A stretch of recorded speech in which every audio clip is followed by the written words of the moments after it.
Hey, I'm Mark Napoli. I'm the director of Cor Medical, and I'm also a doctor. And when I'm not directing Cor Medical, I'm practicing medicine.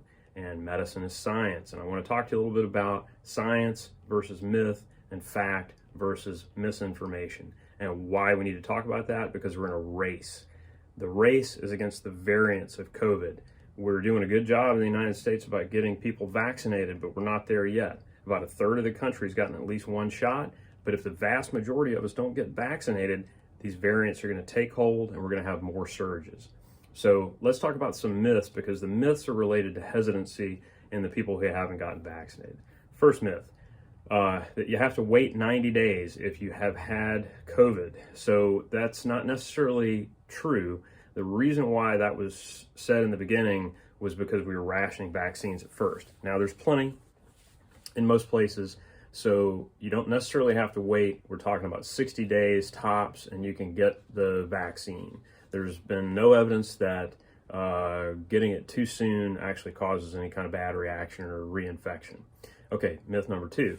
The vaccines, like the mRNA vaccines, which are new, have been rushed. That's not true. The technology that led to these vaccines got started back in the 90s, and they've had applications in medicine for a long time.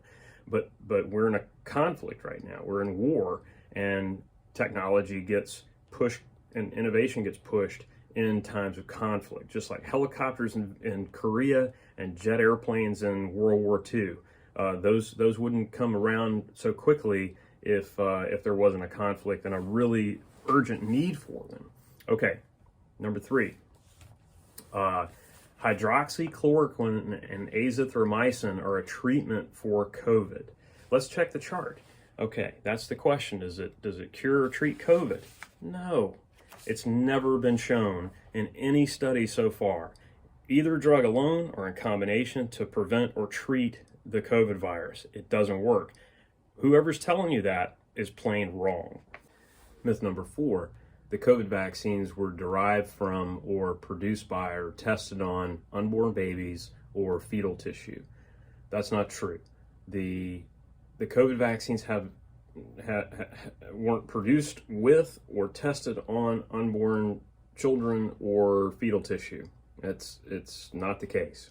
Number five, the government has used the vaccines to track people with microchips or some sort of electronic surveillance that's in the vials of vaccine. Listen, there's no such thing as microchips being inserted with vaccines.